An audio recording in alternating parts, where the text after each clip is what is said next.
So today, I want to talk about something that a lot of us think about, but don't always say out loud. I'm not retired yet, but I'm also not pretending that retirement is just going to magically work itself out. Because recently, life reminded me of something very real. None of us get to choose the moment when things change. And if you're not emotionally prepared and financially prepared, that moment can hit a lot harder than it ever should.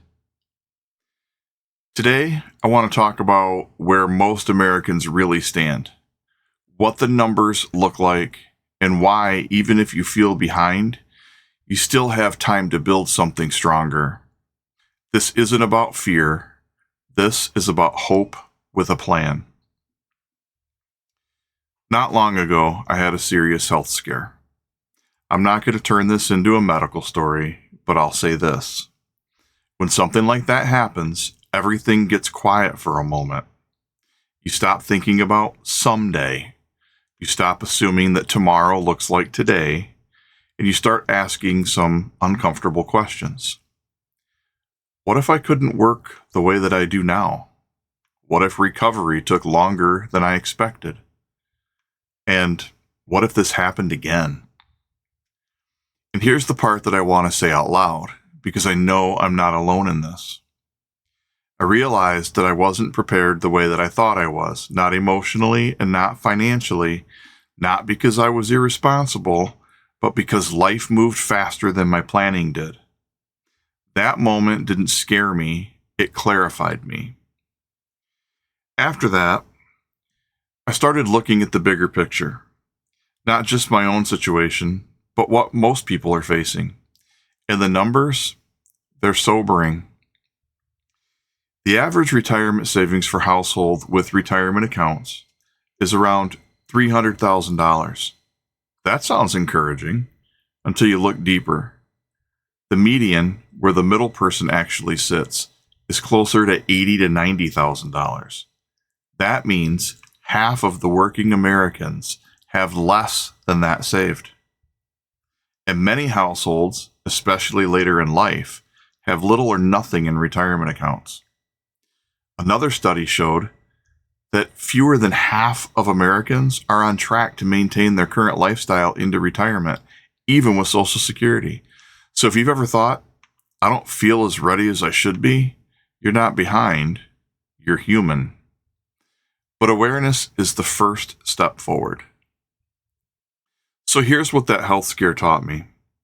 Preparedness isn't something that you get to later. It's something that you build while you still can. When your health is good, when your income is steady, and when you still have choices, that's the window. And I realized I had been doing what a lot of people do, assuming that because things were okay now, they would still stay okay later.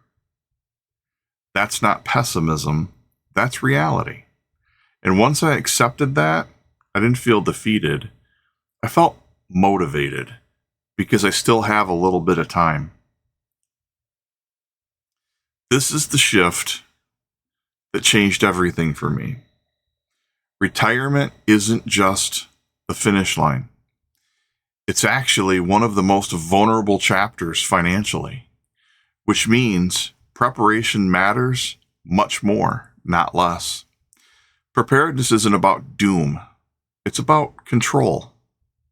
Control over your options, control over your lifestyle, control over whether you're forced into decisions when life throws you a curveball. My health scare didn't make me afraid of the future. It made me determined to build a future that can actually handle reality. One of the most powerful tools we have as we get closer to retirement is something that many people overlook: catch-up contributions. Once you turn 50, the IRS lets you put more money into retirement accounts than the younger workers can. Here's what that looks like. If you have a 401k, 403b, or a 457 plan, the standard annual limit is $24,500. But if you're 50 or older, you can add an extra $8,000 to that investment, which means that you can put in up to $32,500 per year. And if you're between 60 and 63, some plans allow even higher super catch-up, letting you contribute more in those final working years. For IRAs, the standard limit is $7,500. But if you're 50 or older, you can add in another $1,100 to that. After my health scare, this stopped being abstract for me. This wasn't someday planning. This was me saying, if life changes, I want some options. Another thing that became crystal clear to me: every dollar that you don't need later is a dollar that you don't have to worry about earning today. This is the season to pay down high interest debt, cut expenses that don't actually add value, get honest about what your true living minimum really is. Not what you want to spend, but what you truly need in order to live well. When my health was in question, I wasn't thinking about lifestyle upgrades. I was thinking about stability. That's not about giving things up. That's more about buying a peace of mind. And here's something else that my health scare taught me. Depending on a single source of income, that is fragile. One of the smartest things you can do before retirement is build income that doesn't depend on a 40-hour work week. For many people, that starts with a hobby. What do you already enjoy doing? Gardening, photography, writing, woodworking, painting, teaching, fixing things? What about consulting? These aren't just pastimes. They can be small, steady income streams. Not get rich quick, not high stress, but flexible, meaningful money. Even a few $100s a month can reduce how much you withdraw from your savings, cover groceries, insurance, or utilities, or even be reinvested into your retirement accounts for your future. And the best part? You don't wait until retirement to start. You build it now while you still have momentum. That's not just income, that is resilience. This channel exists because of that realization. I didn't start this because I had everything figured out.